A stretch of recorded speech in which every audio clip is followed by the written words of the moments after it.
بسم اللہ الرحمن الرحیم۔ میں ہوں ملک محمد علی، پروگرام بات سے بات ملک محمد علی کے ساتھ۔ مشرق وسطیٰ میں جو جنگ جاری ہے، 1 ماہ سے زائد کا عرصہ ہو گیا ہے اور یہ جنگ 5ویں ہفتے میں داخل ہو کر 5واں ہفتہ بھی اختتام کی طرف جا رہا ہے۔ اب اس جنگ سے دنیا بھر کی معیشت کو تو نقصان پہنچا ہی تھا، وہ ہم آپ کو آگاہ کریں گے اس متعلق، لیکن خلیجی اور عرب ممالک کے اندر اس جنگ کے جو نقصانات ہوئے ہیں اس کی تفصیل سے آج کے پروگرام میں ہم آپ کو آگاہ کریں گے کہ عرب ممالک کو اس جنگ میں کتنا نقصان ہو چکا ہے اس 5 ہفتے میں، اور مزید اگر یہ جنگ جاری رہتی ہے تو پھر آگے کیا بنے گا۔ آج کے پروگرام میں اسی موضوع پر بات ہوگی۔ اور پیارے دوستوں، جن دوستوں نے ابھی تک ہمارے چینل کو سبسکرائب نہیں کیا، برائے مہربانی وہ ہمارے چینل کو سبسکرائب بھی کریں، لائک بھی کریں اور شیئر بھی کریں۔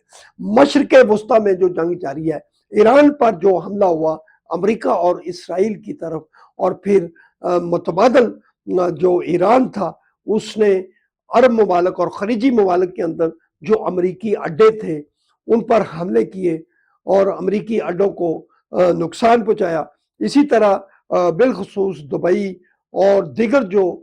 خلیجی ممالک کے شہر تھے ان کے اندر اڈوں کو تو نقصان پہنچایا، لیکن شہری حدود میں بھی کچھ ایسے واقعات ہوئے جس سے ایک افراتفری کا وہاں سما پیدا ہوا۔ لیکن عرب ممالک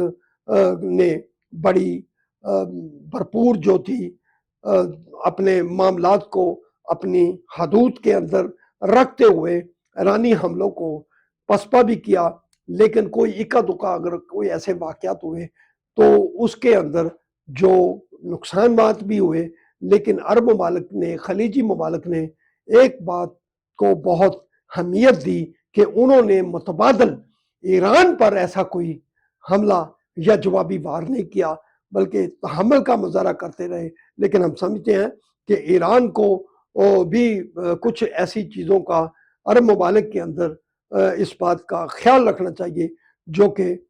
ایران کے متعلق اسرائیل عرب ممالک کو ڈراتا رہا کہ ایران ان کا مخالف ہے، لیکن اب تو ایران نے واضح طور پر کہہ دیا ہے کہ وہ برادر اسلامی ملکوں کے خلاف نہیں ہے اور نہ ہی ان پر کوئی ایسے حملے کرنے کی سوچ رکھتا ہے۔ وہ صرف ان اڈوں پر حملے کر رہے تھے، اور سعودی عرب کے متعلق بھی ایران نے بڑا ہی ہمدردی اور محبت کا اظہار کیا ہے اور کہا ہے کہ سعودی عرب